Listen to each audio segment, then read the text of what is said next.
Hello, my name is William Perrau, and I'm presenting my personal teaching statement that encompasses what's motivated me to teach, what my approach to teaching will be, and the teaching philosophies that I understand as vital towards creating positive teaching environments for students.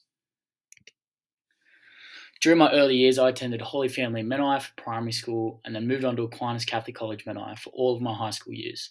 After completing my HSC in 2021, I went into a business course at Wollongong University for a year and a half. However, this path that I'd gone down was unfulfilling and one that I was not satisfied with, thus looking for a change. A secondary teaching course at ACU was something that I always found appealing through high school. My time working for Sydney Catholic Schools as a general sports officer post school and the influence my high school teacher, Mr. Burke, had upon myself was undoubtedly a huge motivator in undertaking this course. My work for Sydney Catholic Schools in a GSO role, General Sports Officer, where I help primary and secondary sporting days, allowed me to experience an aspect of my future profession where I've watched the kids enjoy themselves creating long-lasting memories, also achieving their goals on the sporting field.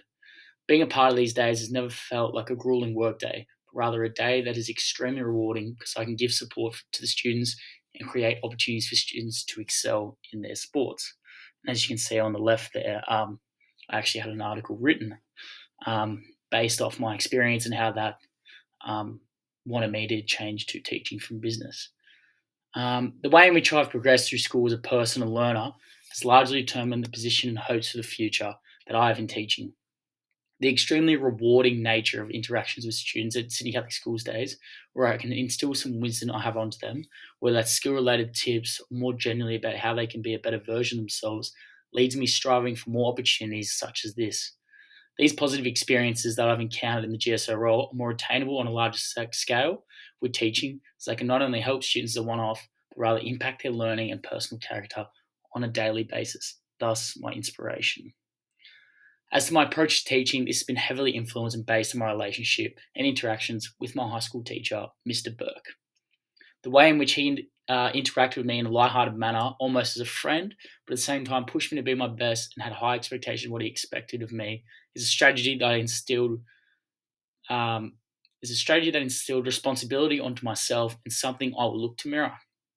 What Mr. Big Burke did for me exemplifies the importance of Rita Pearson's TED Talk, where students need a champion in order to fully engage with learning, which Mr. Burke undoubtedly did for me. The expectations I will have for my students is heavily derived from what he did for me, which includes giving your best, not necessarily being the best, and being a leader for those around you, whether that's in the classroom, in their friendship groups, or on the sporting field. This is something that I value and as absolutely critical towards progressing through their senior years and graduating a person that people can rely on, can have and that creating humans that can have a positive contribution towards society. The most important principle in my teaching approach is that everyone deserves equal opportunity in the classroom, no matter what background you have or what family you come from. Therefore, creating an environment promotes a level playing field that gives students the best chance of succeeding whatever endeavour they choose.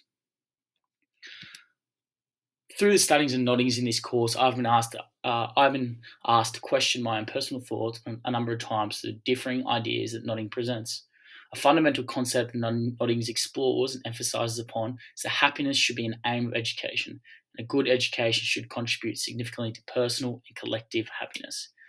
In the lens of this thinking, noddings investigates certain normalities in society that may have an adverse effect in the success of finding happiness, and importantly questions a lack of reflection upon procedures being compatible with our aims.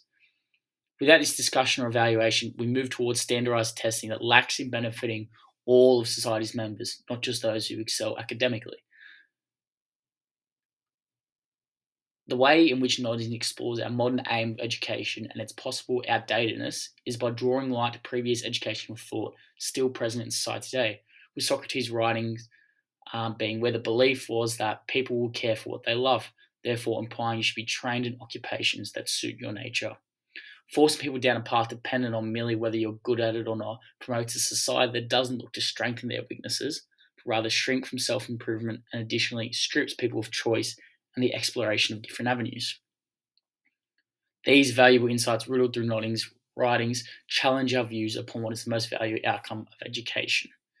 Is it the enhancement of society happiness of the individual. Thank you for listening.